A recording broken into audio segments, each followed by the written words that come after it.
Hello everyone, स्वागत है आपका चैनल थ्रस्ट एजुकेशन में। इस वीडियो के माध्यम से हम देखेंगे बिहार एसआई, जो कि बिहार एसआई का प्रैक्टिस सेट देखेंगे, जो कि होगा आपका एडिटोरियल टेस्ट सीरीज के थ्रू होगा। ये जो हो जाएगा आपका टेस्ट सीरीज नंबर 1 होगा। आइए देखते हैं सबसे फर्स्ट क्वेश्चन। तो करेंट अफेयर का क्वेश्चन होगा इसमें। तो करेंट अफेयर के क्वेश्चन को हम रेंडमली आंसर बताते चलेंगे, क्योंकि जो है करेंट अफेयर में ज़्यादा कुछ देखना नहीं होता है, डायरेक्ट जो है हम इसको आंसर को बताते चलेंगे।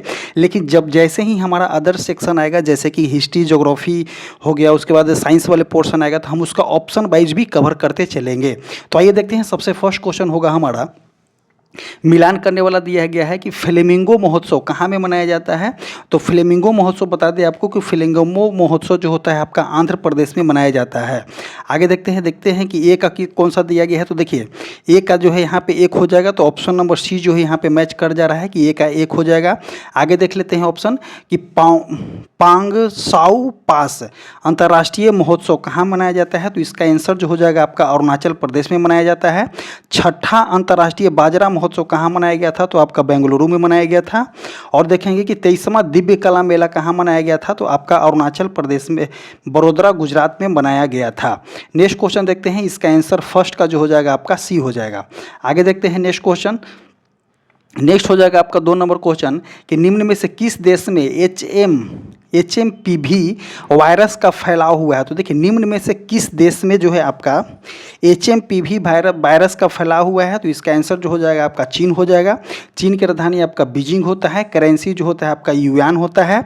वियतनाम की राजधानी आपका हनोई होता है। करेंसी जो होता है आपका डोंग होता है। और रसिया की राजधानी आपका मॉस्को होता है। करेंसी जो होता है आपका रूबेल होता है। कैपिटल एंड करेंसी को साथ साथ में हम देखते चलेंगे। नेक्स्ट क्वेश्चन देखते हैं कि निम्न कथनों पर विचार करें और सत्य कथन की पहचान करें। तो देखते हैं कि अभ्यास ला पेरोज के चौथा संस्करण INS मुंबई में भाग लिया है। तो ये जो है आपका सही हो जाता है। इस अभ्यास का उद्देश्य समुद्री निगरानी, समुद्री अवरोध संचालन और हवाई संचालन के क्षेत्र में सहयोग को बढ़ावा देना है। तो ऑप्शन नंबर जो है यहाँ पे बी भी जो है आपका सही हो जाएगा। तो इसका आंसर जो हो जाएगा 1 और 2 दोनों होगा। नेक्स्ट क्वेश्चन देखते हैं, क्वेश्चन नंबर 4। क्वेश्चन नंबर 4 क्या बोला जा रहा है कि वन नेशन वन सब्सक्रिप्शन योजना के संदर्भ में असत्य कथन की पहचान करें। तो इसमें देखते हैं असत्य कथन कौन सा दिया गया है। तो इससे जो है स्टूडेंट और रिसर्च एंड डिजिटल पोर्टल के लिए अंतर्राष्ट्रीय जर्नल्स का आसानी से पहुंच सकते हैं। तो बिल्कुल सही हो जाएगा। ऑप्शन नंबर बी देखेंगे कि इसका संचालन सूचना और पुस्तकालय नेटवर्क करेगा, जो विश्वविद्यालय अनुदान आयोग के अंतर्गत आता है। तो ये भी जो है आपका सही हो जाएगा। आगे देखते हैं कि वन नेशन वन सब्सक्रिप्शन योजना के तहत 3 साल की अवधि के लिए 6000 करोड़ रुपए का बजट आवंटन किया गया है। ये भी जो हो जाएगा आपका ऑप्शन नंबर ए, बी, सी दोनों सही है। तो आपका ऑप्शन नंबर डी जो हो जाएगा उपयुक्त में से कोई नहीं। नेक्स्ट क्वेश्चन देखते हैं, क्वेश्चन नंबर 5 कि किस मंत्रालय ने वर्ष 2025 को सुधार वर्ष के रूप में घोषित किया है। तो देखिए सुधार वर्ष के रूप में किसके द्वारा घोषित किया गया है। तो इसका आंसर जो हो जाएगा आपका कि रक्षा मंत्रालय के द्वारा घोषित किया गया है। अगला क्वेश्चन देखेंगे, क्वेश्चन नंबर 6 कि चर्चा में रहा विलो नामक एक अत्याधुनिक क्वांटम कंप्यूटिंग चिप किसके द्वारा विकसित किया गया है। तो विलो नामक जो है एक आधुनिक क्वांटम कंप्यूटिंग चिप किसके द्वारा विकसित किया गया है। तो इसका आंसर जो हो जाएगा आपका गूगल के द्वारा विकसित किया गया है। अगला क्वेश्चन देखेंगे कि निम्नलिखित में से कौन सा सुमेलित नहीं है। तो देखते हैं कि बिहार के नए राज्यपाल कौन है। तो आरिफ मोहम्मद खान बिल्कुल सही हो जाएगा। पुजारी ग्रंथी सम्मान योजना कहाँ का है। तो दिल्ली सरकार का, ये भी सही हो जाएगा। 78वें संतोष ट्रॉफी विजेता केरल नहीं होकर के जो है आपका वेस्ट बंगाल बना है। 78वें संतोष ट्रॉफी विजेता केरल जो था आपका रनर अप था, लेकिन विनर जो था आपका वेस्ट बंगाल वाला था। और डोम सिटी का निर्माण कहाँ में किया जा रहा है। तो प्रयागराज महाकुंभ में किया जा रहा है। तो ये भी सही हो जाएगा। तो इसका आंसर जो हो जाएगा आपका ऑप्शन नंबर सी हो जाएगा। अगला क्वेश्चन देखते हैं, क्वेश्चन नंबर 38 कि 38वें राष्ट्रीय खेलों का आयोजन कहाँ किया गया है। तो देखिए 38वें राष्ट्रीय खेलों का आयोजन जो हो जाएगा आपका उत्तराखंड में किया गया है। नेक्स्ट क्वेश्चन कि 42वें गोल्ड ग्लोब अवार्ड्स के संदर्भ में निम्नलिखित कथनों पर विचार करें। निम्नलिखित कथनों पर विचार कीजिए और सत्य कथन को चुनिए। तो इसका आंसर देखेंगे कौन सा हो जाएगा कि गोल्डन ग्लोब पुरस्कार समारोह समारोह 42वें संस्करण 5 जनवरी को लॉस एंजलिस में आयोजित किया गया है, बिल्कुल सही हो जाएगा। द ट्रूबलिस्ट फिल्म को 7 श्रेणियों में नामांकित किया गया है, ये भी सही हो जाएगा। और फिल्म शोगुन ने टेलीविजन श्रेणी में 4 पुरस्कार जीते हैं, ये भी सही हो जाएगा। तो इसका आंसर जो हो जाएगा 9 का डी हो जाएगा, सभी कथन सही है। नेक्स्ट क्वेश्चन देखेंगे, क्वेश्चन नंबर जो हो जाएगा आपका 10 नंबर क्वेश्चन देखेंगे कि क्या बोलना चाह रहा है कि प्रधानमंत्री नरेंद्र मोदी ने सोनमर्ग सुरंग परियोजना का उद्घाटन किया है। यह सुरंग कितने किलोमीटर का बना हुआ है? तो प्रधानमंत्री के द्वारा जो है सोनमर्ग सुरंग का उद्घाटन किया गया था। ये जो हो जाएगा आपका 12 किलोमीटर का सुरंग बना हुआ है, option number C. Next question देखेंगे कि कौन कौन से देश को संयुक्त राष्ट्र के अस्थायी सदस्य के रूप में वर्ष 2025-26 के कार्यकाल के लिए चुना गया है? 2025-26 के लिए जो है आपका कार्यकाल के लिए चुना गया है अस्थायी सदस्य। तो इसका आंसर जो हो जाएगा आपका पाकिस्तान को चुना गया है, पनामा को चुना गया है और सोमालिया को भी चुना गया है। तो ऑप्शन नंबर डी जो हो जाएगा उपयुक्त में से एक से अधिक हो जाएगा। महासभा ने जून के चुनाव में हुआ था, जिसमें पाकिस्तान को डेनमार्क, ग्रीस, पनामा और सोमालिया के साथ चुना गया है। और आपको बता दें कि जापान, इक्वेडोर, मलाटा, मोजाम्बिक और स्विट्जरलैंड का कार्यकाल दिसंबर 2024 में समाप्त होगा। अब यहाँ पे देखते हैं सोमालिया का कैपिटल क्या है। तो सोमालिया का कैपिटल आपका मोगाडिशु से होता है। करेंसी जो होता है आपका सीलिंग होता है। पनामा का जो होता है आपका पनामा सिटी होता है। करेंसी जो होता है आपका यूएसए डॉलर होता है। अगला क्वेश्चन देखेंगे यहाँ से, अगला क्वेश्चन 12 नंबर देखेंगे, निम्नलिखित में से कौन सा सही सुमेलित है? तो 12 जनवरी को कौन सा दिवस मनाया जाता है? तो राष्ट्रीय युवा दिवस मनाया जाता है। 23 जनवरी को जो है आपका पराक्रम दिवस मनाया जाता है, सुभाष चंद्र बोस की जन्मतिथि है यहाँ पे। और 24 जनवरी को जो है आपका राष्ट्रीय बालिका दिवस मनाया जाता है, ये भी सही है। लेकिन 30 जनवरी को यहाँ पे दिया गया है राष्ट्रीय मतदाता दिवस नहीं। 30 जनवरी को जो है आपका राष्ट्रीय मतदाता दिवस नहीं, राष्ट्रीय मतदाता दिवस आपका जो है 25 जनवरी को मनाया जाता है। और 30 जनवरी को जो है आपका शहीद दिवस मनाया जाता है। अगला क्वेश्चन देखेंगे, क्वेश्चन नंबर 13 कि नासा के जेम्स वेब स्पेस टेलीस्कोप ने पृथ्वी से बड़े एक एक्सो प्लैनेट का पता लगाया है, जो रहने योग्य क्षेत्र में स्थित है और जिसमें जीवन सहायक परिस्थितियां होने की संभावना है। इसे एक्सो प्लैनेट के नाम से जाना जाता है। तो इसका आंसर जो हो जाएगा आपका K2-18b, ऑप्शन नंबर जो हो जाएगा यहाँ पे डी हो जाएगा। अगला देखेंगे क्वेश्चन नंबर 14 कि गणतंत्रता दिवस समारोह के अवसर पर 8 वर्ष बाद बिहार का झांकी निकाली गई। इस झांकी में घोड़ा कटोरा जलाशय, ध्यान दीजिएगा क्वेश्चन यहाँ पे डायरेक्ट यहीं पे दिया गया है कि घोड़ा कटोरा जलाशय में स्थित भगवान बुद्ध की मूर्ति को दिखाया गया है। घोड़ा कटोरा जलाशय कहाँ स्थित है? तो आपका घोड़ा कटोरा जलाशय जो हो जाएगा आपका राजगीर में स्थित है। अगला क्वेश्चन देखेंगे, क्वेश्चन नंबर 15 कि युवा कार्यक्रम और खेल मंत्रालय के द्वारा जारी खेल पुरस्कारों के संदर्भ में निम्न कथनों पर विचार कीजिए और कथन का सही चयन कीजिए। क्या दिया गया है कि डी गुकेश को शतरंज के लिए मेजर ध्यानचंद खेल रत्न पुरस्कार 2024 से सम्मानित किया गया है, बिल्कुल सम्मानित किया गया है, ये सही हो जाएगा। ऑप्शन नंबर ए जो है आपका यहाँ पे सही है। आगे देखेंगे कि श्री मुरलीकांत राजा राम पटेकर जी को अर्जुन पुरस्कार से सम्मानित किया गया है, ये भी जो हो जाएगा आपका सही हो जाएगा। ऑप्शन नंबर 2 जो है आपका सही हो जाएगा। लेकिन सुश्री मनु भाकर जी को ओलंपिक में निशानेबाजी में 2 पदक जीतने के लिए अर्जुन पुरस्कार से सम्मानित किया गया है। तो ऑप्शन नंबर सी 3 नहीं यहाँ पे होगा। तो इसका देखेंगे कौन कौन सा कूट दिया गया है, तो 1 और 2 जो हो जाएगा सही हो जाएगा। अगला क्वेश्चन देखते हैं कि NVS-02 उपग्रह जो इसरो के द्वारा जो है 100वां उपग्रह जिसे किस प्रक्षेपण यान रॉकेट से जो है आपका प्रक्षेपित किया गया है। तो इसका आंसर हो जाएगा कि आपका GSLV F-15 के द्वारा जो है इसको प्रक्षेपित किया गया था, ऑप्शन नंबर ए। आगे देखेंगे कि बिहार में गंडक नदी के किनारे राज्य का पहला घड़ियाल अभयारण्य का निर्माण किस जिले में किया गया है। तो देखिए गंडक नदी के किनारे और बिहार के गंडक नदी के किनारे राज्य का पहला घड़ियाल अभयारण्य का निर्माण किस जिले में किया गया है। तो इसका आंसर जो हो जाएगा आपका गोपालगंज में किया गया है। अगला क्वेश्चन देखेंगे कि पद्म पुरस्कार 2025 के बारे में कौन सा कथन असत्य है। तो देखते हैं कि श्री दुब्बर नागेश्वर रेड्डी को चिकित्सा के क्षेत्र में पद्म विभूषण पुरस्कार दिया गया है, बिल्कुल सही हो जाएगा।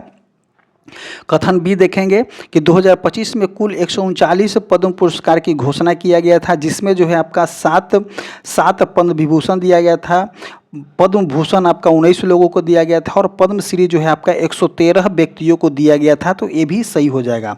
आगे देखेंगे कथन सी देखेंगे कि पद्म पुरस्कार 2025 में 25 महिलाओं और 13 व्यक्तियों को मरणोपरांत दिया गया था। तो ये जो हो जाएगा यहाँ पे गलत हो जाएगा, क्योंकि 25 लोगों को ना दे करके, इसमें से जो है 25 लोगों को ना दे करके कितना लोगों को दिया गया था, तो 25 लोगों को ना दे करके इसमें जो है आपका 23 लोगों को दिया गया था और जो है आपको 13 मरणोपरांत दिया गया था, 13 व्यक्तियों को मरणोपरांत दिया गया था। ये भी सही है। तो इसमें जो हो जाएगा आपका सिर्फ जो है आपका 25 महिलाओं नहीं 23 महिलाओं को दिया गया था। और पद्म पुरस्कार 2025 में बिहार के 7 व्यक्तियों को सम्मानित किया गया था। तो ये जो है आपका सही हो जाएगा। और इनमें से कौन असत्य पूछा गया है, तो ऑप्शन नंबर सी जो हो जाएगा इसका आंसर हो जाएगा। अगला क्वेश्चन देखेंगे कि 18वीं वन स्थिति रिपोर्ट के अनुसार सत्य कथन को चुने। तो देखते हैं कि भारत वन स्थिति रिपोर्ट 2023 के अनुसार भारत का वनावरण जो है आपका कि 7,15,343 वर्ग किलोमीटर में है। ये भी सही हो जाएगा। और क्षेत्रफल के अनुसार सर्वाधिक वनावरण वाले राज्य जो हो जाएगा आपका मध्य प्रदेश हो जाएगा, अरुणाचल प्रदेश हो जाएगा और छत्तीसगढ़ हो जाएगा। ये भी सही है।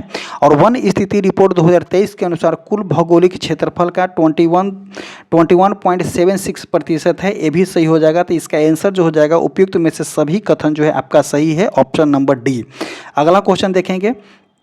क्वेश्चन नंबर 20 है कि पुरानी जलोढ़ मिट्टी का भंडार बिहार के निम्नलिखित में से किस क्षेत्र में पाया जाता है। अब यहाँ से देखेंगे हम ऑप्शन वाइज को कवर करने वाले हैं। तो देखते हैं, सबसे फर्स्ट क्वेश्चन दिया गया है कि 20 नंबर क्वेश्चन कि पुरानी जलोढ़ मिट्टी का भंडार बिहार के निम्नलिखित में से किस क्षेत्र में पाया गया है। तो देखिए, पुरानी जलोढ़ मिट्टी कहाँ पाया जाता है, जहाँ पे बाढ़ बहुत कम आता है। जैसे कि यहाँ पे देखेंगे पटना में जो है बाढ़ कम होता है, गया में जो है बाढ़ कम आता है। तो ऑप्शन नंबर ए जो हो जाएगा इसका आंसर हो जाएगा। और क्या बोला गया है कि पुरानी जलोढ़ मिट्टी का विस्तार जो है बिहार में सर्वाधिक आपको देखने को मिलता है। इस मिट्टी का रंग जो है हल्का पीला तथा गहरा भूरा होता है। इसका विस्तार आपका गया के दक्षिणी मैदान, पटना, भागलपुर आदि तक देखने को मिलता है। बिहार गंगा के मैदान जो है विश्व के सबसे उपजाऊ जलोढ़ मैदान पर स्थित है। ध्यान दीजिएगा इस क्वेश्चन के इस पॉइंट को ध्यान दीजिएगा कि बिहार राज्य गंगा के मैदान विश्व के सबसे उपजाऊ जलोढ़ मैदान में स्थित है। नेक्स्ट पॉइंट देखते हैं यहाँ से। नेक्स्ट क्वेश्चन कि कोसी नदी के समुद्र तल से औसत ऊंचाई कितनी है। तो कोसी नदी को जो है समुद्र तल से औसत ऊंचाई जो है आपका 30 मीटर दिया गया है। कोसी का मैदान अपनी उपजाऊ मिट्टी और बार बार आने वाली बाढ़ के लिए जानी जाती है।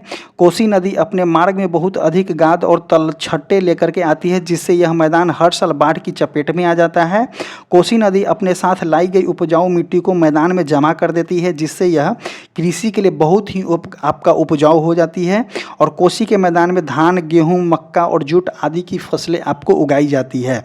अगला क्वेश्चन देखेंगे, क्वेश्चन नंबर 22 कि नीचे दिए गए 4 युग्मों को जो है सुमिलित करना है कि वन अनुसंधान संस्था कहाँ में है आपका। तो वन अनुसंधान संस्था जो है आपका जोधपुर में है, बिल्कुल सही है।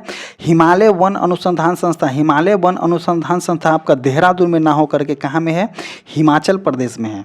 कहाँ में है, तो आपका हिमाचल प्रदेश में है, जो कि हिमाचल प्रदेश संस्था शिमला में आपको है देखने को मिलता है। आगे देखेंगे कि वर्षा वन अनुसंधान संस्था आपका कहाँ है, तो जोरहाट हो जाएगा। और उष्णकटिबंधीय वन अनुसंधान संस्था आपका जबलपुर में है। तो इसका आंसर जो हो जाएगा आपका ऑप्शन नंबर बी जो हो जाएगा कि कौन सा जो है सही सुमिलित नहीं है। तो हिमालय वन अनुसंधान संस्था आपका कहाँ में है, तो आपका हिमाचल प्रदेश में है। नेक्स्ट क्वेश्चन देखते हैं। नेक्स्ट हो जाएगा आपका कि भारत का कौन सा राज्य जो है आपका जिप्सम, शीशा और जस्ता के उत्पादन के लिए प्रसिद्ध होता है। तो देखिए, जिप्सम के लिए, शीशा के लिए और जस्ता के लिए सबसे ज़्यादा उत्पादन आपका जो है राजस्थान में देखने को मिलता है।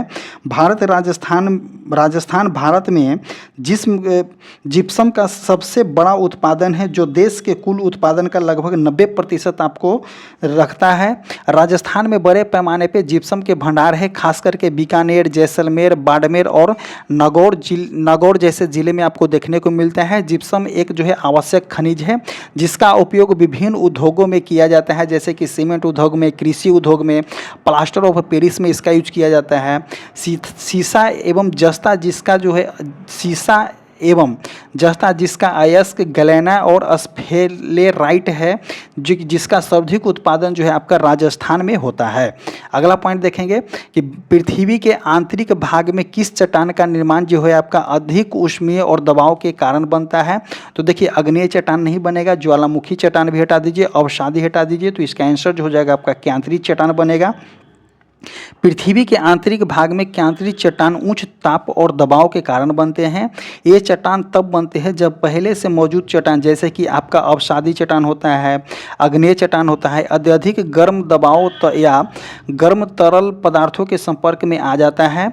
जब चट्टानें पृथ्वी की गहराई या टेक्टोनिक प्लेटों से मिलते हैं तो वह वाले क्षेत्र में अधिक गर्मी और दबाव का सामना करता है, तो वे जो है आपका क्यांतरिक चट्टानें बन जाता है। जैसे कि आपको नीस जो होता है आपका क्यांतरिक चट्टाने का उदाहरण है, जो अत्यधिक गर्म और दबाव में गिरनाइट में बदल जाता है। अगला क्वेश्चन देखते हैं, क्वेश्चन नंबर 25 कि 40 डिग्री से 60 डिग्री उत्तर तथा दक्षिणी अक्षांशों के मध्य पूरे वर्ष में चलने वाले पवनों को हम क्या कहेंगे। तो आपका पछुआ पवन बोलते हैं, या जो है आपका व्यापारिक पवन बोला जाता है, या मानसूनी हवाएं बोलते हैं, या सागरीय हवाएं बोलते हैं। तो 40 डिग्री से 60 डिग्री उत्तर तथा दक्षिणी अक्षांश के मध्य पूरे वर्ष में चलाए जाने वाले पवनें क्या कहलाती है। तो आपका आंसर जो हो जाएगा आपका पछुआ पवनें कहलाती है। पछुआ पवनें जो होता है आपका उपोष्ण कटिबंधीय उच्च दाब पेटिये से उप ध्रुवीय निम्न दाब की पेटी की ओर बहने वाली पवनें हैं। ये उत्तरी गोलार्ध में दक्षिणी पश्चिमी से उत्तर पूर्व की ओर तथा दक्षिणी गोलार्ध में उत्तर पश्चिम से दक्षिण पूर्व की ओर बहती है। दक्षिणी गोलार्ध की पश्चिमी पवनें जल के विशाल विस्तार के कारण अत्यधिक प्रबल और स्थिर होता है, जबकि उत्तरी गोलार्ध में विशाल भूमि के असमान रहता है, कारण अनियमित होता है। पछुआ पवनें जो होता है आपका 40 डिग्री से 65.5 से 40 डिग्री से 65 डिग्री साउथ अक्षांश के बीच सबसे अच्छी तरह से विकसित होता है। और व्यापारिक पवनें जो होता है आपका उत्तरी गोलार्ध में 5 डिग्री से 30 डिग्री, 5 डिग्री नॉर्थ से 30 डिग्री नॉर्थ तथा दक्षिणी गोलार्ध में 5 डिग्री साउथ से 30 डिग्री साउथ के बीच जो होता है आपका बीच स्थित बेल्ट में रहता है। अगला क्वेश्चन देखते हैं हम यहाँ पे, क्वेश्चन नंबर जो हो जाएगा आपका 26 नंबर कि नदी डेल्टा के संदर्भ में। अगला क्वेश्चन देखेंगे कि नदी डेल्टा, अगला कथन क्या दिया गया है, कथन एक को पढ़ेंगे कि एक डेल्टा का निर्माण तब होता है जब एक नदी धीमी गति बहने वाले जल निकाय जैसे कि समुद्र या झील से मिलती है। तो बिल्कुल सही हो जाएगा ये। आगे देखेंगे कि नील नदी का डेल्टा विश्व का सबसे बड़ा डेल्टा है, बिल्कुल गलत हो जाएगा। देखिए विश्व का सबसे बड़ा डेल्टा जो होता है आपका गंगा ब्रह्मपुत्र नदी का डेल्टा जो होता है आपका विश्व का सबसे बड़ा डेल्टा है। और डेल्टा बनाने वाली नदियाँ कौन कौन से हैं, जैसे कि गंगा नदी डेल्टा बनाती है, ब्रह्मपुत्र, गोदावरी, कृष्णा, कावेरी, महानदी, ये सभी जो है आपका डेल्टा बनाती है। और भारत की जो है नर्मदा और ताप्ती नदियां डेल्टा नहीं बना करके जो है आपका ज्वारदन मुख का जो है आपका बनाती है। तो इसका आंसर जो हो जाएगा आपका ऑप्शन नंबर ए हो जाएगा। और देखेंगे कि डेल्टा नदी के मुहाने पर जिस उसके द्वारा बहाकर लाए गए अवसादों के निक्षेपण से बनी जो होता है आपका त्रिभुजाकार आकृति को हम क्या बोलते हैं, तो डेल्टा बोलते हैं। और विश्व का सबसे बड़ा डेल्टा किसका है, तो ब्रह्मपुत्र और गंगा नदी से जो डेल्टा बनता है, जो विश्व का सबसे बड़ा डेल्टा बनता है। आगे देखते हैं कि नीलगिरी और अन्नामलाई पहाड़ी के बीच स्थित दर्रा कौन कौन से है। तो देखिए नीलगिरी पूछा गया है, और अन्नामलाई पहाड़ी के बीच स्थित दर्रा जो है आपका पालघाट दर्रा होता है। और जो है कि यहाँ पे दिया गया है थालघाट दर्रा जो होता है आपका मुंबई को नासिक से जोड़ता है। एक जो यहाँ पे दिया गया है भोरघाट दर्रा, तो भोरघाट जो होता है आपका मुंबई से पुणे जोड़ता है। एक जो है आपका हल्दी घाटी दर्रा होता है, जो कि आपका राजस्थान के राजसमंद और पाली जिले को जोड़ता है। एक जो है आपका चोरला घाट दर्रा, जो कि आपका गोवा, कर्नाटक और महाराष्ट्र की सीमाओं पर आपका चौराहा बनाता है। अगला क्वेश्चन देखेंगे, क्वेश्चन नंबर 28 कि निम्नलिखित में से भारत के कौन सा राज्य जो है अपनी सीमा 3 देश जैसे कि आपका नेपाल, भूटान और चीन के साथ साझा करती है। तो देखिए नेपाल के साथ भी साझा करता है। तो यहाँ पे देखिए एक जो है नॉर्थ ईस्ट का जो है आपका सिक्किम, जो कि इधर से नेपाल के साथ साझा करता है, और जो है आपका भूटान के साथ इधर से साझा करता है, और इधर से जो है आपका चाइना के साथ भी साझा करता है। तो इसका आंसर जो हो जाएगा आपका सिक्किम हो जाएगा। अगर आपको कैपिटल करेंसी देखना है तो नेपाल के कैपिटल होता है आपका काठमांडू होता है, करेंसी रुपया होता है। भूटान के आपका थिम्पू होता है, करेंसी नगोत्रम होता है। और चाइना के होता है आपका बीजिंग, करेंसी जो होता है आपका युआन होता है। अगला क्वेश्चन देखेंगे, क्वेश्चन नंबर 29। ये भी मिलान करने वाला है, जैसे कि जैव मंडल, आरक्षित क्षेत्र और संबंधित राज्य। देखते हैं कि सिमलीपाल कहाँ में होता है, तो सिमलीपाल आपका जो है आपका उड़ीसा में है। दिहांग दिबांग कहाँ में हो जाएगा, तो आपका दिहांग दिबांग जो है आपका अरुणाचल प्रदेश में है। नौकरेक कहाँ में है, तो नौकरेक जो हो जाएगा आपका मेघालय में है। और कोल्ड डेजर्ट कहाँ में है, तो आपका हिमाचल प्रदेश में है। तो इसका आंसर देखेंगे कौन सा हो जाएगा। इसका आंसर जो हो जाएगा आपका ऑप्शन नंबर जो हो जाएगा यहाँ पे डी हो जाएगा। नेक्स्ट क्वेश्चन देखते हैं, क्वेश्चन नंबर जो हो जाएगा आपका 30 नंबर क्वेश्चन, कि वनस्पति समुदाय के समायोजन हेतु स्वपोषी के समुदाय से। देखिए क्वेश्चन क्या बोलना चाह रहा है, 30 नंबर क्वेश्चन की पारिस्थितिकी निकेत या आला किससे संबंधित है। तो वनस्पति समुदाय के समायोजन हेतु स्वपोषी के समुदाय से नहीं, किसी पशु के अन्य समीपस्थ पशुओं के साथ संबद्धता से, तो ये भी नहीं होगा। अपनी प्रजाति संरचना से संबंधित किसी पशु की स्थिति से, तो ये भी नहीं हो जाएगा। पारिस्थितिकी तंत्र से जीव की स्थिरपक क्रियात्मक संबंध से, तो ऑप्शन नंबर जो हो जाएगा यहाँ पे डी हो जाएगा। क्या बोलता है कि किसी आवास में कई प्रजातियां निवास कर सकती है, किंतु जब ये प्रजातियां आवास में होती हैं तब वह अपनी प्रक्रियात्मक विशिष्टता के अनुसार आवास से निश्चित क्षेत्र का चुनाव करती है। इस क्षेत्र को पारिस्थितिकी कर्मता या आला या निकेत कहा जाता है। तो इसका आंसर जो हो जाएगा आपका ऑप्शन नंबर डी हो जाएगा। अगला क्वेश्चन देखेंगे कि पर्यावरण से संबंधित निम्नलिखित कथनों पर विचार करेंगे, जैसे कि बेसल कन्वर्सेशन कब होता है। तो बेसल कन्वर्सेशन जो है आपका मई जो है आपका 1992 में हुआ था, ये बिल्कुल सही है। रॉटरडैम कन्वेंशन आपका फरवरी 2004 में हुआ था, ये भी सही होता है। और स्टॉकहोम कन्वेंशन जो है आपका मई 2004 में है, ये भी सही है। तो इसका आंसर जो हो जाएगा उपयुक्त में से सभी। अब देखते हैं कि बेसल कन्वर्सेशन क्या है। तो देखिए बेसल कन्वर्सेशन जो है आपका 22 मार्च 1989 को हस्ताक्षर हुआ था और 5 मई 1992 को जो है आपका लागू हुआ था। रॉटरडैम कन्वर्सेशन एक अंतर्राष्ट्रीय संधि है जो मानव स्वास्थ्य और पर्यावरण की सुरक्षा के लिए खतरनाक रसायनों के अंतर्राष्ट्रीय व्यापार में शामिल देशों के बीच जो है आपका पूर्व सूचित सहमति प्रक्रिया के माध्यम से साझा जिम्मेदारी को बढ़ावा देता है। एक जो है आपका रॉटरडैम कन्वेंशन को फरवरी 2004 में लागू किया गया था। और आगे देखेंगे एक जो है आपका स्टॉकहोम कन्वर्सेशन। तो स्टॉकहोम कन्वर्सेशन एक अंतर्राष्ट्रीय संधि है जिसका उद्देश्य जो है मानव स्वास्थ्य और पर्यावरण को अस्थायी कार्बनिक प्रदूषण से बचाता है। स्टॉकहोम कन्वर्सेशन 22 मई 2025 को हस्ताक्षरित हुआ और 17 मई 2004 को लागू हुआ था। तो इसका जो आंसर जो हो जाएगा आपका उपयुक्त में से सभी हो जाएगा। अगला क्वेश्चन देखेंगे, क्वेश्चन नंबर जो हो जाएगा 32 हो जाएगा। ये थोड़ा सा जो है ब्लर आ गया है कि प्रति चक्रवात के संबंध में निम्नलिखित कथनों में से कौन सा कथन सत्य है। तो देखते हैं, इससे केंद्र में वायु दाब जो होता है आपका उच्चतम होता है, बिल्कुल सही होता है। इससे हवा की दिशा केंद्र के परिधि की ओर होती है, जैसे कि हवा की दिशा जो होता है आपका केंद्र से परिधि की ओर होता है, ये सही है। भूमध्य रेखीय भागों में इसका पूर्णतः अभाव देखने को मिलता है प्रति चक्रवात का, तो ये भी सही है। तो उपयुक्त में से सभी जो हो जाएगा इसका सही हो जाएगा। एक कहना क्या चाहता है कि प्रति चक्रवात जो होता है आपका एक उच्च वायुमंडलीय दाब वाली मौसम प्रणाली है जिसका केंद्र में हवाओं नीचे उतरती है और परिधि की ओर जैसे कि बाहर की ओर घूमती है। यह साफ मौसम और शांत मौसम की विशेषता है।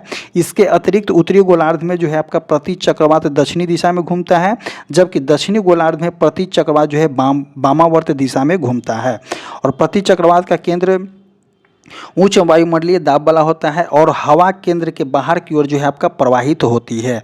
नेक्स्ट क्वेश्चन देखते हैं, क्वेश्चन नंबर 32 कि आर्कटिक महासागर तथा बेरिंग जल संधि से जुड़ा महासागर है कौन सा। आर्कटिक महासागर तथा बेरिंग जल संधि से जुड़ा हुआ महासागर कौन सा है। तो आर्कटिक महासागर और बेरिंग जल संधि से जुड़ा हुआ महासागर जो होता है आपका प्रशांत महासागर है। आर्कटिक महासागर तथा बेरिंग जल संधि से जुड़ा हुआ कौन सा है, तो प्रशांत महासागर है। बेरिंग जल संधि जो होता है आपका एक जल संधि है जो प्रशांत महासागर को आर्कटिक महासागर से जोड़ता है। और जो है आपका कि बेरिंग जल संधि जो है आपका एशिया और उत्तरी अमेरिका को एक दूसरे से पृथक करता है। जैसे कि यहाँ पे रसिया के वेस्ट साइड वाला देखिएगा तो यहाँ पे बेरिंग जल संधि है, यहाँ आर्कटिक महासागर है, यहाँ जो होता है आपका प्रशांत महासागर है, ये जो होता है आपका रसिया है, यहाँ पे जो है आपका यूएसए है। तो यही बोला जा रहा है कि बेरिंग जल संधि जो होता है आपका कि एशिया और उत्तरी अमेरिका के एक दूसरे से अलग करता है। नेक्स्ट क्वेश्चन देखते हैं, क्वेश्चन नंबर 34 मिलान करने वाला दिया गया है कि आर्टिकल नंबर 26 किससे संबंधित है। तो आर्टिकल नंबर 26 जो होता है आपका धार्मिक कार्यों के प्रबंध से संबंधित है, तो ये हो जाएगा आपका 3 हो जाएगा। अनुच्छेद 40 किससे संबंधित है, तो ग्राम पंचायतों का गठन से हो जाएगा। अनुच्छेद 98 किससे संबंधित है, तो संसद के सचिवालय से संबंधित हो जाएगा।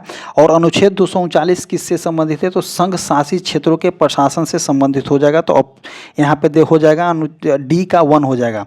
तो ध्यान दीजिए, ए का जो है 3 है, बी का जो हो जाएगा 4 हो जाएगा, सी का जो हो जाएगा यहाँ पे 2 हो जाएगा और डी का जो हो जाएगा यहाँ पे 1 हो जाएगा। तो ऑप्शन नंबर जो हो जाएगा आपका ए हो जाएगा। नेक्स्ट क्वेश्चन देखेंगे, क्वेश्चन नंबर 35।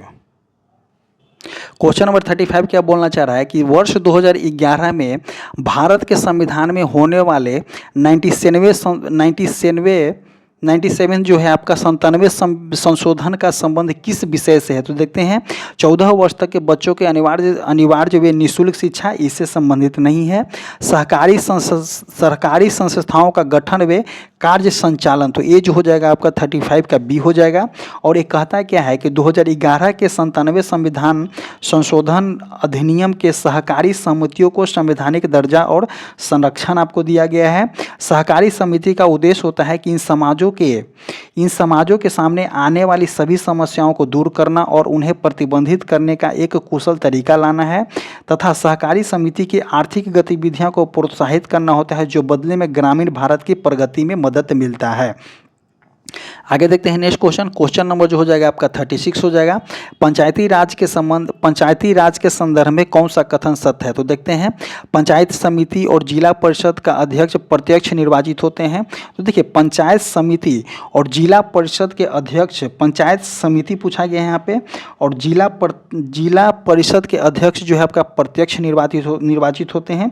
तो देखिए, पंचायत समिति के सदस्य जो होते हैं आपका प्रत्यक्ष निर्वाचित होते हैं, लेकिन जिला परिषद के अध्यक्ष जो होते हैं आपका प्रत्यक्ष न होकर के अप्रत्यक्ष होते हैं। तो यहाँ पे प्रत्यक्ष वाला काट दीजिए।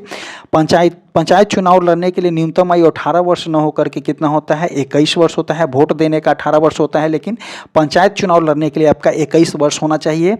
और पंचायती राज संस्थाओं का चुनाव जो है आपका राज्य चुनाव आयोग करवाती है। तो बिल्कुल सही है कि पंचायती राज संस्थाओं का चुनाव जो है आपका राज्य चुनाव आयोग के द्वारा करवाया जाता है। तो ऑप्शन नंबर सी जो हो जाएगा यहाँ पे सही हो जाएगा। और पूछा गया है कौन सा, कि कौन सा कथन सत्य है। अगला क्वेश्चन देखेंगे कि एक साधारण विधेयक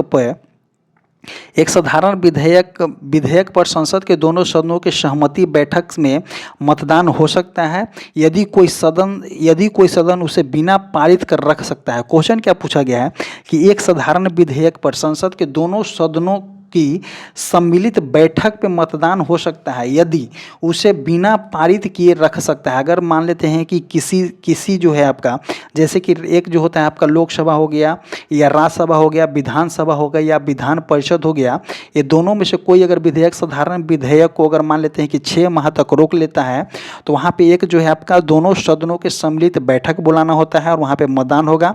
ये बैठक जो है आपका राष्ट्रपति के द्वारा बुलाया जाता है अगर आप 6 महीना से ज़्यादा तक उस बिल को रोक लेते हैं तो। अगला क्वेश्चन जो हो जाएगा यहाँ पे कि संयुक्त संसदीय समिति के अध्यक्ष का मनोनयन किसके द्वारा किया जाता है। तो देखिए, संयुक्त संसदीय समिति के अध्यक्ष का मनोनयन जो होता है आपका प्रधानमंत्री न होकर के, उपराष्ट्रपति भी नहीं, राष्ट्रपति भी नहीं, तो लोकसभा के अध्यक्ष के द्वारा होता है। जैसे कि देखिए, संयुक्त संसदीय समिति ज्वाइंट पार्लियामेंट कमेटी का गठन कब होता है, जब किसी बिल पे जो है बात फंस जाती है, उस क्रम में होता है। तो लोकसभा के स्पीकर जो होते हैं वहीं पे लोकसभा के स्पीकर जो होते हैं मेंबर में से किसी को एक अध्यक्ष बनाएंगे और अध्यक्ष जो होते हैं आपका उस रिपोर्ट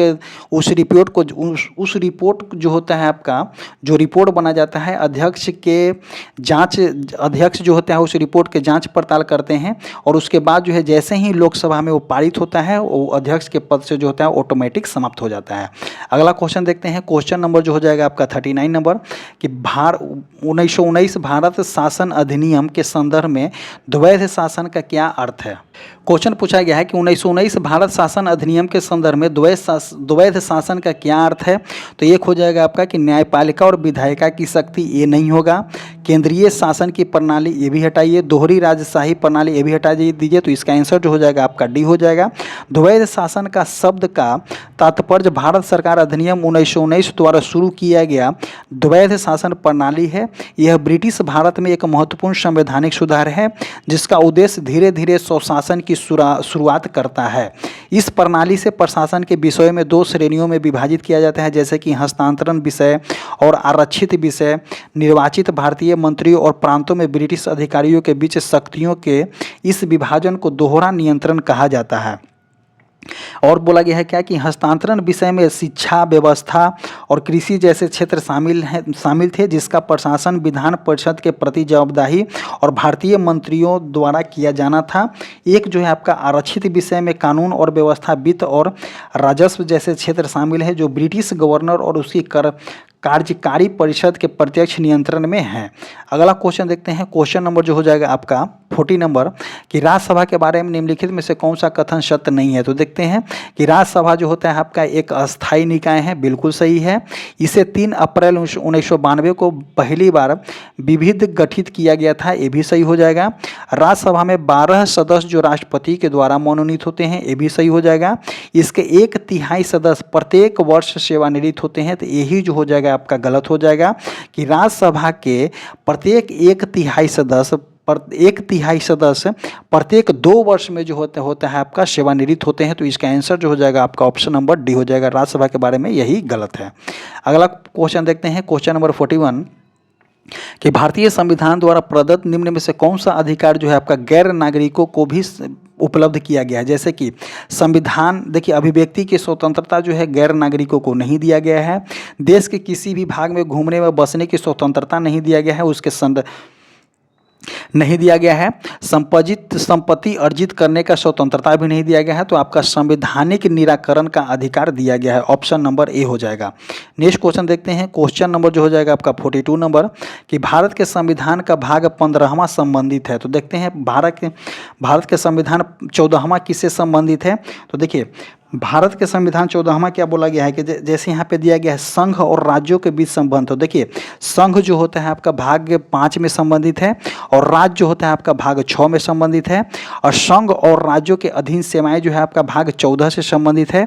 और अनुसूचित और जनजाति क्षेत्र जो होता है आपका किससे संबंधित है। तो अनुसूचित और जनजाति क्षेत्र आपका भाग 10 से संबंधित है। तो इसका आंसर जो हो जाएगा आपका ऑप्शन नंबर बी हो जाएगा।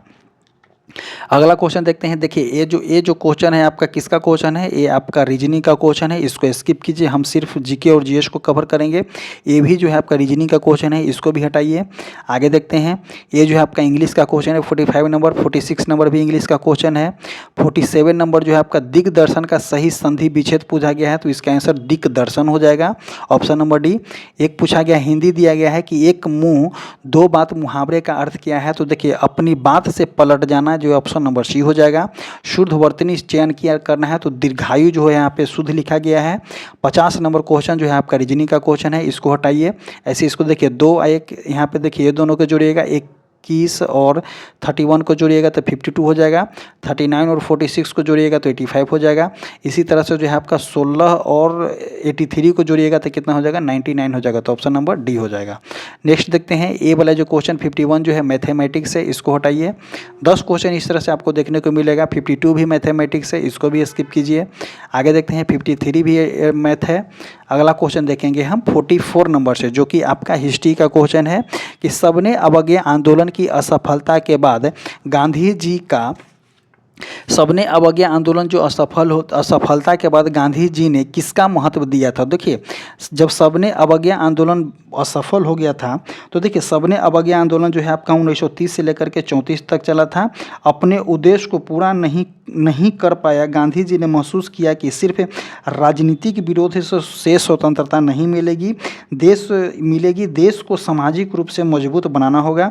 इसलिए उन्होंने कौन सी व्यवस्था, तो रचनात्मक कार्यक्रम को चालू किए थे, जैसे कि चरखा एवं खादी का यूज करना, ग्राम स्वच्छता, छुआछूत उन्मूलन करना, शिक्षा को बढ़ावा देना, महिला सशक्तिकरण को बढ़ावा देना, ग्रामो उद्योग का बढ़ावा देना, सामुदायिक समरता को बढ़ावा देना, ये सभी जो है गांधी जी के द्वारा सबने अवज्ञा आंदोलन की असफलता के बाद किया गया था, जो कि आपका रचनात्मक कार्यक्रम के अंतर्गत आता है। अगला क्वेश्चन देखेंगे 55 नंबर कि वर्ष 1911 में किस सामाजिक कार्यकर्ता ने ब्रिटिश विधान परिषद के सक्षम निःशुल्क और अनिवार्य प्राथमिक शिक्षा का प्रस्ताव रखा था? तो इस ये जो आंसर जो हो जाएगा आपका कि गोपाल कृष्ण गोखले के द्वारा किया गया था। गोखले एक महान उदारवादी नेता थे और भारतीय शिक्षा को सुधारने के मुख्य सार्थक थे। 1911 में उन्होंने इंपीरियल लेजिस्लेटिव काउंसिल में एक अनिवार्य प्राथमिक शिक्षा के विधेयक पेश किए थे, जिसमें प्रमुख बिल का उद्देश्य था आपका कि प्राथमिक शिक्षा को मुफ्त करना, राज्य शिक्षा की जिम्मेदारी लेना, 6 से 10 वर्ष के बच्चों को अनिवार्य शिक्षा देना। लेकिन हालांकि अंग्रेज सरकार ने बिल अस्वीकार कर दिया गया था। जो गोपाल कृष्ण गोखले ये बिल पे विचार करने के लिए जो है विधान परिषद में दिए थे, लेकिन ब्रिटिश सरकार के द्वारा जो है इसको जो है निरस्त कर दिया गया था, अस्वीकार कर दिया गया था। लेकिन बाद में भारत में शिक्षा सुधार में इसी से प्रेरित होकर हुआ था। अगला क्वेश्चन देखेंगे, क्वेश्चन नंबर 56 नंबर कि मध्यकाल में जौनपुर में स्वतंत्र सरकी राजवंश की स्थापना किसने किया था? तो देखिए सरकी राजवंश यहाँ पे पूछा गया है कि सरकी राजवंश की स्थापना जो है किसके द्वारा किया गया था? तो मलिक उल सर्क के द्वारा किया गया था। ऑप्शन नंबर ए हो जाएगा। और मलिक उल सर्क के द्वारा कब किया गया था? देखिए क्या बोलता है कि फिरोज शाह तुगलक ने अपने एक उत्तराधिकारी मलिक उल सर्क को जौनपुर का जो है आपका जौनपुर का गवर्नर बनाया था। लेकिन 1350 के बाद तुगलकों की शक्ति कम होने लगी।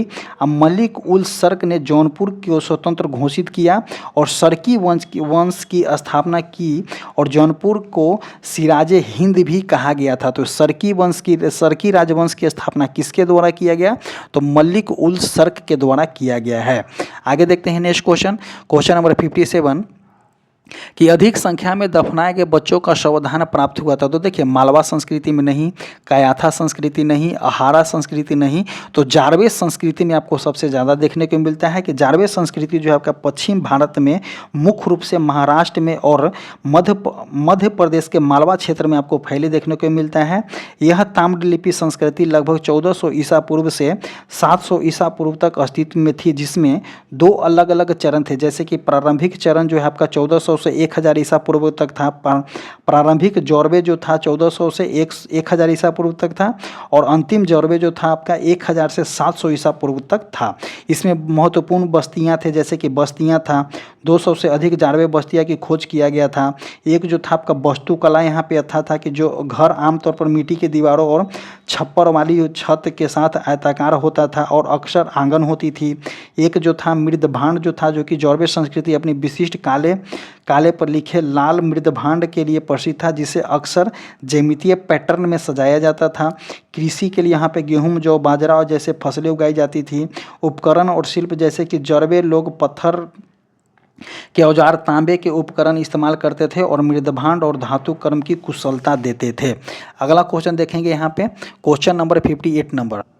क्वेश्चन नंबर 58 है कि प्रति व्यक्ति आय के बारे में कथन सत्य को चुने। जैसे कि एक राष्ट्र में प्रति व्यक्ति धन अर्जित की जाती है, बिल्कुल सही हो जाएगा।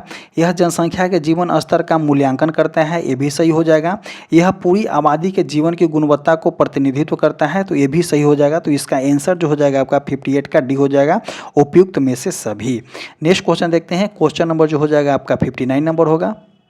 59 नंबर क्या बोलना चाह रहा है कि हरे पौधे सूर्य के प्रकाश की ऊर्जा का कितना प्रतिशत ग्रहण करते हैं और उसे खाद्य ऊर्जा में परिवर्तित करते हैं। तो देखिए हरे पेड़ पौधे जो है प्रकाश के सौर ऊर्जा से जो है मात्र 1% ग्रहण करते हैं और जो है आपका खाद्य ऊर्जा में परिवर्तित करते हैं।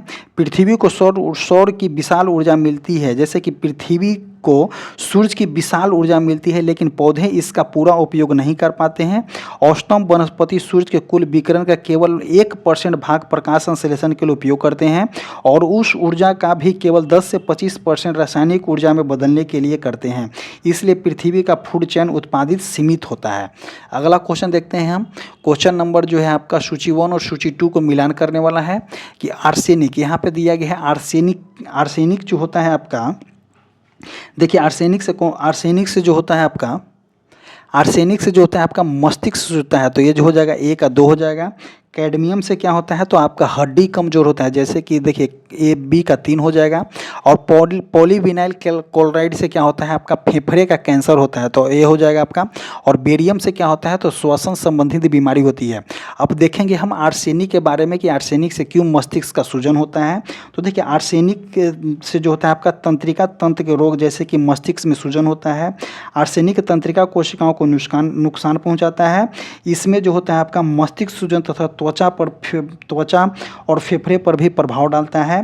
पीने के जल में आर्सेनिक मिलने से ऐसा होता है।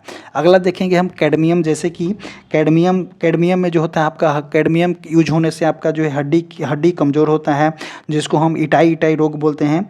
कैडमियम हड्डियों को भुरभुरा बना देता है, जिससे विश्व प्रसिद्ध रोग इटाई रोग होता है, जो कि जापान में सर्वप्रथम पहचानी गई थी और हड्डियों और गुर्दे दोनों को गंभीर रूप से असर करता है कैडमियम के द्वारा।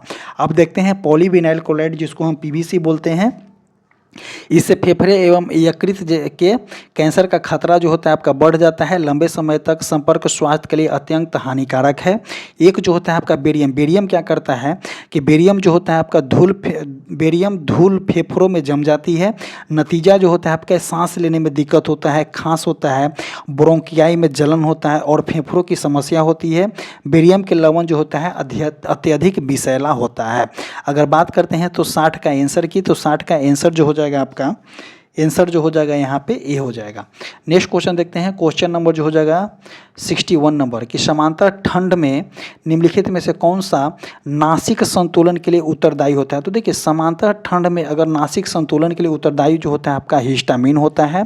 और हिस्टामिन क्यों यूज किया जाता है, देखिए सर्दी, एलर्जी या संक्रमण के दौरान शरीर द्वारा हिस्टामिन रिलीज होने पर नाक की रक्त वाहिकाओं जो होता है आपका फैल जाता है, जिसको हम क्या बोलते हैं, म्यूस्कस झिल्ली में सूजन आ जाती है, जिससे नाक बंद हो जाता है और नाक बहने, छींकने में खुजली जैसे लक्षण आपको दिखाई देने लगते हैं। डॉक्टर इस समस्या के लिए राहत के लिए आपका एंटी हिस्टामिन देते हैं, जो हिस्टामिन के प्रभाव को रोकता है। तो इसका आंसर जो हो जाएगा आपका, जैसे कि सर्दी हो जाता है, नाक में जलन होने लगता है, छींक आने लगता है, वो क्यों होता है कि हिस्टामिन की मात्रा बढ़ जाती है। और जैसे ही हिस्टामिन की मात्रा बढ़ जाती है तो डॉक्टर के द्वारा जो है आपका एंटी हिस्टामिन दी जाती है उसको कम करने के लिए। नेक्स्ट क्वेश्चन देखते हैं 62 नंबर कि निम्नलिखित अधिनियम को उसके कालक्रम के अनुसार जो है सुव्यवस्थित करना है। जैसे कि लेक्स लोकी अधिनियम जो होता है आपका 1850 में आया था। और बंगाल टेंसी अधिनियम एक कब आया था, तो आपका 1885 में आया था। आयु की सहमति अधिनियम कब आया था, तो ये 1891 में आया था। और देखेंगे भारतीय विश्वविद्यालय अधिनियम कब आया था, तो 1904 में आया था। तो अगर इसको सजाने की बात करते हैं तो इसका आंसर जो हो जाएगा आपका ऑप्शन नंबर जो हो जाएगा यहाँ पे डी हो जाएगा। नेक्स्ट क्वेश्चन देखते हैं। क्वेश्चन नंबर जो हो जाएगा आपका 63 हो जाएगा कि फुतुहुल उल सलातनी, ये सभी जो है आपका साहित्य लिखा गया है और लिखने वाले कौन हैं। तो देखिए फुतुहुल उल सलातनी ये किनके द्वारा लिखा गया है, तो इसका आंसर जो हो जाएगा आपका कि अब्दुल मलिक इमाम के द्वारा लिखा गया है, तो इसका जो हो जाएगा ए का 2 हो जाएगा। और फुतुहात ए फिरोज शाही किसके द्वारा लिखा गया है, तो फिरोज शाह तुगलक के द्वारा लिखा गया है, 1 नंबर, बी का 1 नंबर। तारीख़ फिरोज शाही किसके द्वारा लिखा गया है, तो जियाउद्दीन बर्नी के द्वारा लिखा गया है, ये हो जाएगा 4 नंबर। और खजैन उल फुतूह किसके द्वारा लिखा गया है, तो आपका अमीर खुसरो के द्वारा लिखा गया है, तो ए का 2 हो जाएगा, बी का 4 हो जाएगा। ए का 2 यहाँ पे है, बी का 4 यहाँ पे है, तो ऑप्शन नंबर डी यहाँ पे सही हो जाएगा। अगला क्वेश्चन देखते हैं कि अनंत राज सागर जलाशय का निर्माण किस वंश के शासक द्वारा किया गया था, कौन सा, तो अनंत राज सागर जलाशय का निर्माण जो है आपका किस वंश के शासक के द्वारा किया गया था? तो इसका आंसर जो हो जाएगा आपका कि विजयनगर के द्वारा किया गया था। और विजयनगर के द्वारा विजयनगर के द्वारा किया गया था कि अनंतराज सागर दक्षिण भारत में स्थित एक प्राचीन मानव निर्मित जलाशय था, जो कि यह मध्यकालीन दक्षिण भारत की एक जल संरचना प्रणाली का एक महत्वपूर्ण आपका उदाहरण माना जाता है। इस जलाशय का निर्माण विजयनगर साम्राज्य के शासनकाल के दौरान किया गया था। नेक्स्ट क्वेश्चन देखते हैं, क्वेश्चन नंबर 65 कि गिजाली, ध्यान दीजिएगा कि गिजाली किसके शासनकाल में प्रसिद्ध रचनाकार थे? तो गिजाली जो थे आपका अकबर के शासनकाल में प्रसिद्ध रचनाकार थे। आगे देखेंगे क्वेश्चन नंबर 66 कि तुलसी के पौधे को औषधीय महत्व किसके उपस्थिति के कारण होता है? तो देखिए, तुलसी के पौधे को औषधीय महत्व जो होता है आपका यहाँ पे जो हो जाएगा आपका फिनोल और फ्लोनोवाइड्स के वजह से होता है। देखिए, तुलसी में पाए जाने वाले फिनोलिक यौगिक और फिनोलॉइड से ही एक एंटीऑक्सीडेंट, एंटीबायोटिक और औषधीय गुण के लिए जिम्मेदार होता है। तुलसी के लिए महत्वपूर्ण रसायन मौजूद होते हैं जो कि गुण जो है आपका बढ़ते जाते हैं, जैसे कि यूजेनॉल होता है इसमें कि जो कि दर्द, सूजन और बैक्टीरिया को रोकता है। लाइनोल होता है जो कि मानसिक शांति देता है। एपिजेनिन होता है जो कि एंटी कैंसर गुण होता है इसमें। एक जो होता है आपका रोसमारिक एसिड जो कि आपका शक्तिशाली एंटीऑक्सीडेंट होता है। अगला क्वेश्चन देखेंगे हम 67 नंबर कि निम्नलिखित में से किस एक कोशिकीय कोशिकांग में जो होता है आपका डीएनए होता है? जैसे कि देखिए, सूत्रकणिका जिसको हम माइटोकॉन्ड्रिया बोलते हैं, इसमें डीएनए होता है। केंद्रक में भी अपना डीएनए होता है और हरित लवक में भी जो है आपका डीएनए होता है। केंद्रक में जो होता है यह कोशिका का नियंत्रण केंद्र होता है। यहाँ क्रोमोसोम के रूप में जो है आपका डीएनए मौजूद होता है। एक जो है आपका माइटोकॉन्ड्रिया जो कि इसमें कोशिका को हम क्या बोलते हैं? माइटोकॉन्ड्रिया को कोशिका का पावर हाउस बोला जाता है। इसमें अपना माइटोकॉन्ड्रिया डीएनए होता है। यह डीएनए केवल माता से ही अगली पीढ़ी में जाता है। आगे देखते हैं, एक हरित लवक है यहाँ पे दिया गया जो कि आपका पौधे में पाया जाने वाला यह प्लास्टिड जिसे हम क्लोरोप्लास्ट कहते हैं। इसमें भी जो है अपना क्लोरोप्लास्ट डीएनए होता है। यह डीएनए प्रकाश संश्लेषण के लिए आवश्यक प्रोटीन बनाता है। माइटोकॉन्ड्रिया और क्लोरोप्लास्ट दोनों जो होता है आपका अर्धस्वात्य कहा जाता है क्योंकि इसमें डीएनए पाया जाता है। तो इसका आंसर जो हो जाएगा 67 का ए हो जाएगा। अगला क्वेश्चन देखते हैं, क्वेश्चन नंबर 68 निम्नलिखित में से किस विधि द्वारा जो है आपका राष्ट्रीय आय की विधियां में से एक नहीं है? जैसे कि देखिए, उत्पादित विधि, जैसे कि जो हम अपना ज्योग्राफिकल बाउंड्री के अंदर किसी वस्तु को हम उत्पादित करते हैं तो ये हो जाएगा। हम आय कमा रहे हैं वो भी हो जाएगा। व्यय विधि हो जाएगा। लेकिन वितरण विधि जो होता है आपका राष्ट्रीय आय के आकलन में काउंट नहीं किया जाता है। तो इसका आंसर जो हो जाएगा आपका ऑप्शन नंबर ए हो जाएगा। आगे देखते हैं, निम्नलिखित घटनाक्रमों पर विचार कीजिए और कालानुक्रम जो है आपका व्यवस्थित करने को बोला गया है। सबसे पहले से प्रारंभ करते हुए आखिरी गतिविधियां को दर्शाना है। जैसे कि पाम मेसॉन की खोज कब किया गया था? तो पाम मेसॉन की, देखिए, सबसे पहले इलेक्ट्रॉन की खोज कब किया गया था? तो इलेक्ट्रॉन की खोज 1897 ईस्वी में जे थॉमसन के द्वारा किया गया था।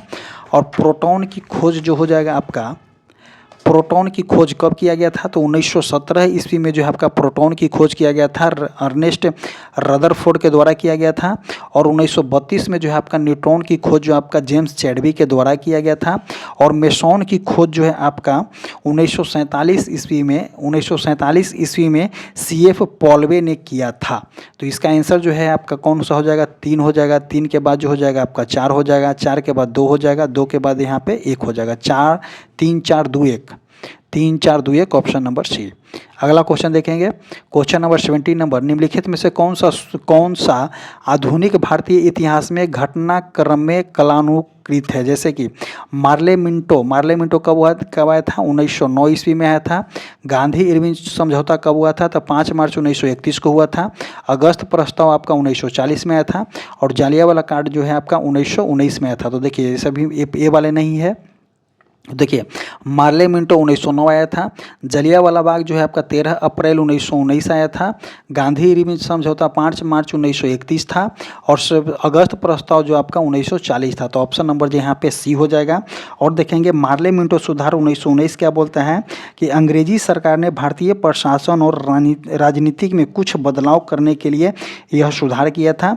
इसके तहत जो है आपका प्रांत और केंद्रीय विधानसभा में भारतीयों को संख्या बढ़ाई गई थी। यह पहला कदम था जिसमें राजनीतिक प्रतिनिधित्व बढ़ने की कोशिश किया गया था। और इसमें जो है मार्ले जो थे सचिव थे, मिंटो जो थे आपका वाइसराय थे, इसीलिए इसको मार्ले मिंटो सुधार बोला जाता है। अगला देखते हैं कौन सा कि जालियांवाला बाग यहाँ पे दिया गया है, जो कि आपका 13 अप्रैल 1919 को हुआ था। देखिए अमृतसर ने अंग्रेज सरकार ने बैसाखी के दिन भारी भीड़ को जो है गोलीबारी के सामना करना पड़ा था।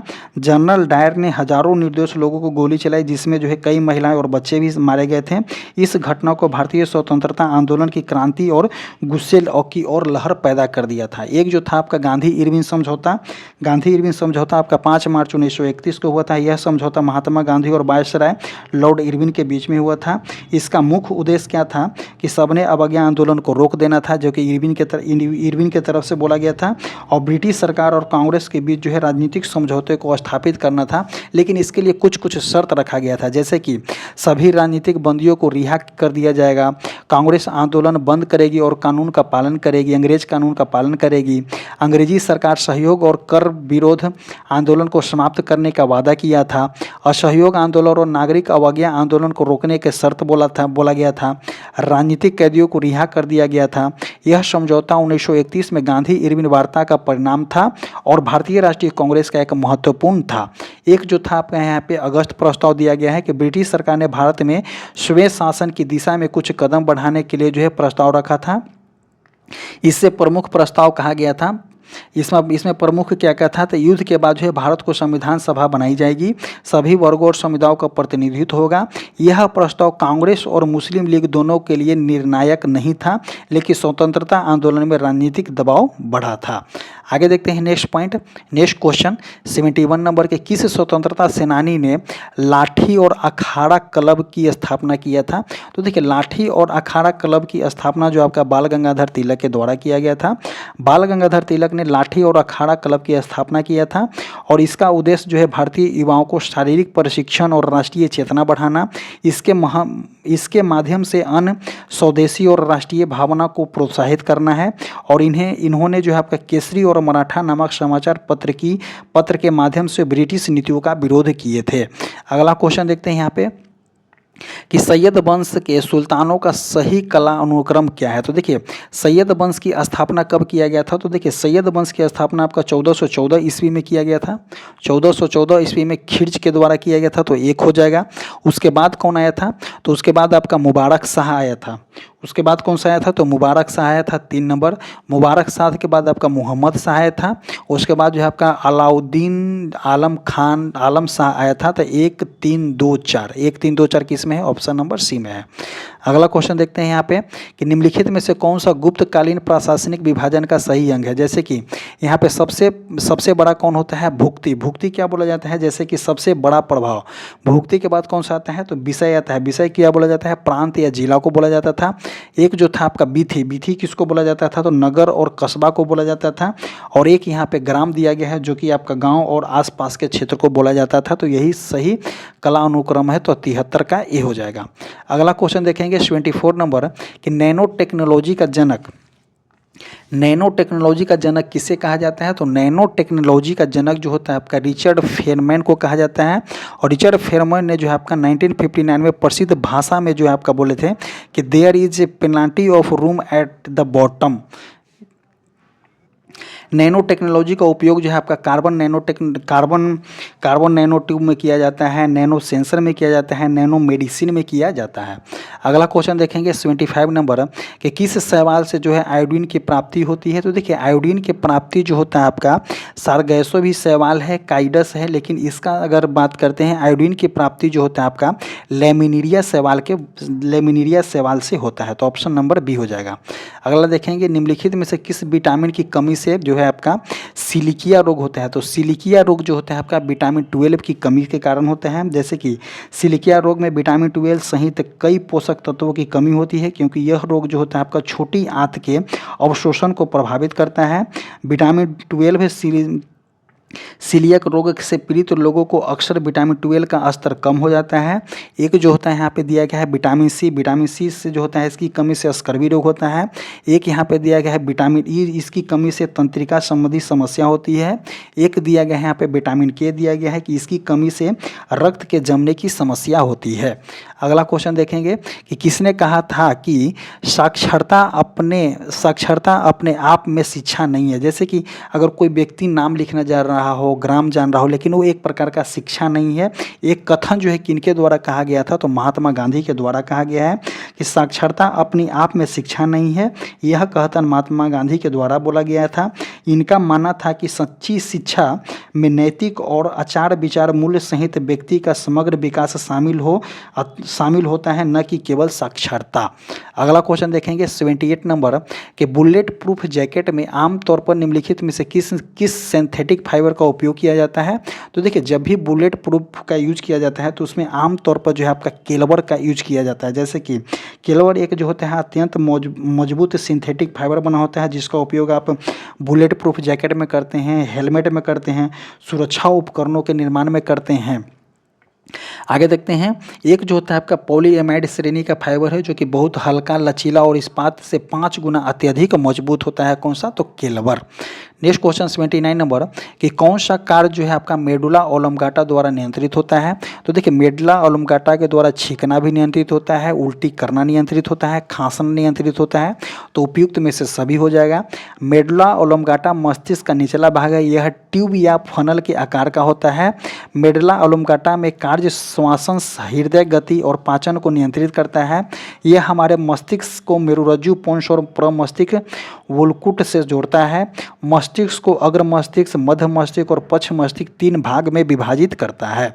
आगे देखते हैं क्वेश्चन नंबर 80 कि निम्नलिखित में से कौन सा वेद विभिन्न देवताओं को प्रस्तुति की जाने वाली प्रार्थनाओं का संग्रह है। तो इसका आंसर जो हो जाएगा आपका ऋग्वेद हो जाएगा।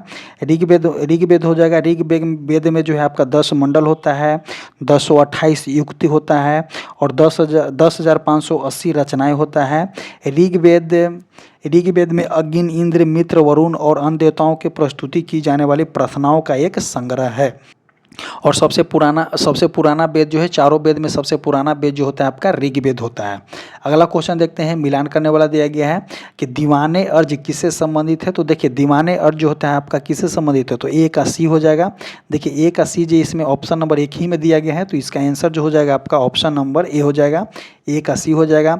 दीवाने रसालत किससे संबंधित है, तो दीवाने रसालत जो हो जाएगा आपका विदेशी और धार्मिक मामलों से संबंधित है। दीवान ए इंसा किससे संबंधित है, तो आपका डी हो जाएगा। और दीवाने विराजत किससे संबंधित है, तो वित्त विभाग से संबंधित है। अगला क्वेश्चन देखते हैं यहाँ पे हम। अगला क्वेश्चन जो हो जाएगा आपका क्वेश्चन नंबर 82 कि इंडिपेंडेंट लेबर पार्टी का गठन किसने किया था। तो इंडिपेंडेंट लेबर पार्टी का गठन जो है आपका भीमराव अंबेडकर के द्वारा किया गया था। और कब किया गया था, तो 1936 में किया गया था। नेक्स्ट क्वेश्चन देखेंगे कि शेविंग क्रीम में मृदुता किसके द्वारा जो है संवर्धन की जाती है। तो देखिए, सोडियम सिलिकेट नहीं होगा, सोडियम क्लोराइड नहीं हो जाएगा, तो पोटेशियम कार्बोनेट इसका आंसर हो जाएगा। ऑप्शन नंबर बी हो जाएगा, क्योंकि शेविंग क्रीम की मृदुलता, नरमी पोटेशियम कार्बोनेट द्वारा संवर्धित की जाती है, जो फैटी एसिड को पानी में घुलनशील बनाने में मदद करता है, जिससे एक चिकना और स्थिर जो है आपका झाग बनता है। अब देखेंगे पोटेशियम कार्बोनेट के बारे में। तो यह शेविंग क्रीम में मुख्य योजक में से एक है। यह एक क्षार के रूप में कार्य करता है, जो मुक्त फैटी एसिड जैसे कि एस्टेरियाइड एसिड के साथ मिलकर के पोटेशियम लवण बनाता है। यह लवण पानी में घुलनशील होता है और एक चिकनाई वाला झागदार आधार प्रदान करता है। नेक्स्ट क्वेश्चन देखेंगे, क्वेश्चन नंबर 84। क्वेश्चन नंबर 84 को देखेंगे। क्वेश्चन नंबर 84 क्या बोलना चाह रहा है कि फिलोस्फोर वुल मतलब कि यशद पुष्प रासायनिक दृष्टि से, यशद पुष्प जो होता है रासायनिक दृष्टि से कौन सा संबंधित है। तो इसका आंसर जो हो जाएगा आपका जिंक ऑक्साइड हो जाएगा 84 का जो हो जाएगा जिंक रासायनिक रूप से जिंक ऑक्साइड है, जो एक उभयधर्मी ऑक्साइड है। इसे हवा में जिंक को गर्म करके बनाया जाता है, जिसके परिणाम स्वरूप सफ़ेद ऊन जैसे नावट वाला एक पाउडर प्राप्त होता है। अगला क्वेश्चन देखेंगे कि निम्नलिखित में से सवाल को ग्रीन मोल्ड के नाम से जाना जाता है, मतलब कि किस किस सवाल को जो है ग्रीन मोल्ड के नाम से जानते हैं? तो इसका आंसर जो हो जाएगा आपका पेनिसिलिन को जानते हैं। सीलियक कवक जैसे कि फंगस की एक प्रजाति है जो अक्सर अपने नीले हरे रंग के कारण ग्रीन मोल्ड के रूप में जाना जाता है। हालांकि प्रश्न में इसे शैवाल कहा गया है, यह वास्तव में एक प्रकार का कवक है। नेक्स्ट क्वेश्चन देखेंगे, किस ग्रंथि में तमिल साहित्य का बाइबल एवं तमिल साहित्य का आधार ग्रंथ माना गया है? तो देखिए इसका आंसर जो हो जाएगा आपसे तिरुक्कुल हो जाएगा। तिरुक्कुल जो होता है, तिरुक्कुल को तमिल साहित्य का बाइबल और आधार ग्रंथ माना गया है। यह ग्रंथ में 1330 दोहा और एक शास्त्रीय संग्रह है जो नैतिकता, धन और प्रेम जैसे जीवन के विभिन्न पहलुओं पर उपदेशात्मक शिक्षाएं देता है। इसे तिरुवल्लुर ने लिखा था। तिरुक्कुलुर को तमिल भूमि के बाइबल और पचमा वेदों भी कहा जाता है। आगे देखते हैं नेक्स्ट क्वेश्चन कि सल क्रिया में पट्टियों के रूप में किसका प्रयोग किया जाता है? देखिए सल क्रिया में पट्टियों के रूप में किसका प्रयोग किया जाता है? तो कैल्शियम फास्फेट का हम यूज करते हैं। सल क्रिया में पट्टियों के रूप में जो है आपका मुख्य रूप से गौज का उपयोग किया जाता है, जिसे कॉटन गौज बैंडेड के नाम से भी जाना जाता है। इसके अलावा फ्रैक्चर या चोटों को स्थिर करने के लिए हम कैल्शियम सल्फेट का भी यूज करते हैं। तो इसका आंसर जो हो जाएगा ऑप्शन नंबर डी हो जाएगा। आगे देखते हैं निम्नलिखित में से मिलान करने वाला है। ऑर्निथोलॉजी का अध्ययन क्या कहलाता है? तो पक्षियों का अध्ययन कहलाता है, एक का ही हो जाएगा। ऑस्टियोलॉजी क्या कहलाता है? तो हड्डियों का अध्ययन कहा जाता है। लेपिडोटोरोलॉजी जो होता है आपका तितलियों का अध्ययन होता है। और माइकोलॉजी जो होता है आपका कवक के अध्ययन होता है। तो अपना एक का ए हो जाएगा, एक का ए हो जाएगा, बी का 2 हो जाएगा, ए डी। तो इसका आंसर जो हो जाएगा ऑप्शन नंबर सी हो जाएगा। आगे देखते हैं नेक्स्ट क्वेश्चन कि पालों और प्रतिहारों के प्रशासन के संदर्भ में उपरिका शब्द का अर्थ का तात्पर्य क्या है? जैसे कि सैन्य प्रमुख है, नहीं होगा। न्याय व्यवस्था का प्रमुख, मुख्य राजस्व अधिकारी, भुक्ति या प्रांत का प्रमुख। तो इसका आंसर जो हो जाएगा आपका कि उपरिका का मतलब होता है भुक्ति या प्रांत का प्रमुख होता है। ऑप्शन नंबर डी होता है। भुक्ति का मतलब क्या होता है कि एक बहुत बड़ा राज्य। अगला क्वेश्चन देखेंगे 90 नंबर कि कर्तन और दहन जो है आपका कृषि प्रणाली को भारत के किस राज्य में बेवर के रूप में जाना जाता है? तो इसका आंसर जो हो जाएगा आपका मध्य प्रदेश हो जाएगा। ये जो है एक प्रकार का झूमी कृषि है।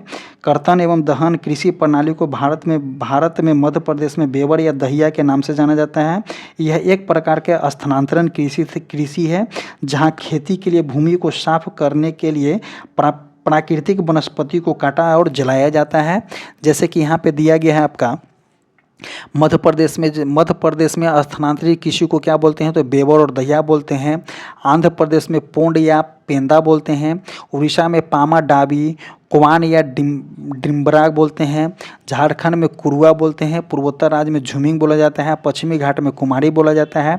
दक्षिणी पूर्वी राजस्थान में वाले या वांट्रे बोले जाते हैं। और हिमालय बेल्ट में जो है आपका खील बोला जाता है। अगला क्वेश्चन देखेंगे, क्वेश्चन नंबर जो हो जाएगा 91 नंबर कि पाकिस्तान एंड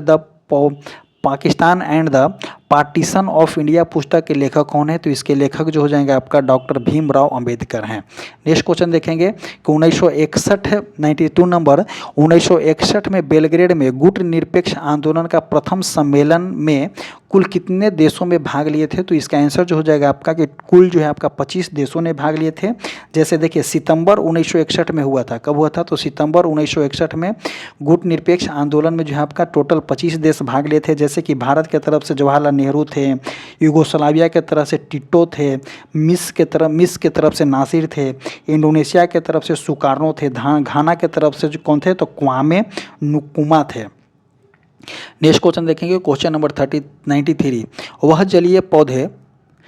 वह जलीय पौधे जिसे प्रायः जल प्लावित धान के खेत में जैव उर्वरक के रूप में प्रयोग किया जाता है। तो इसका आंसर जो हो जाएगा आपका एजोला हो जाएगा।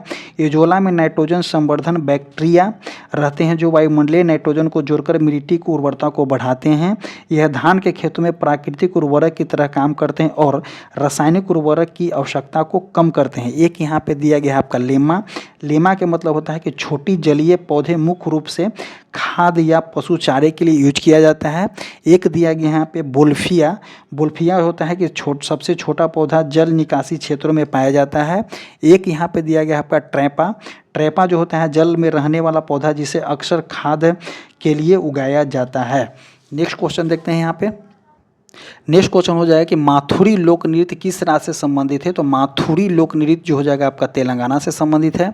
अगला क्वेश्चन 95 नंबर कि आयोडीन और पोटेशियम क्लोराइड के मिश्रण से आयोडीन के अलग किया जाता है। तो देखिए आयोडीन और पोटेशियम क्लोराइड के जो मिश्रण है उसको अलग करने के लिए हम ऊर्ध्वपातन विधि का यूज करते हैं। जैसे कि आयोडीन और पोटेशियम क्लोराइड का मिश्रण ठोस ठोस होता है, आयोडीन आसानी से गैस बन जाता है। जब इसे गर्म किया जाए तो गर्म करने पर आयोडीन उड़कर किसी ठंडी सतह पर फिर से जम जाता है, जो कि पोटेशियम क्लोराइड जो है वहीं ठोस बन करके रह जाता है।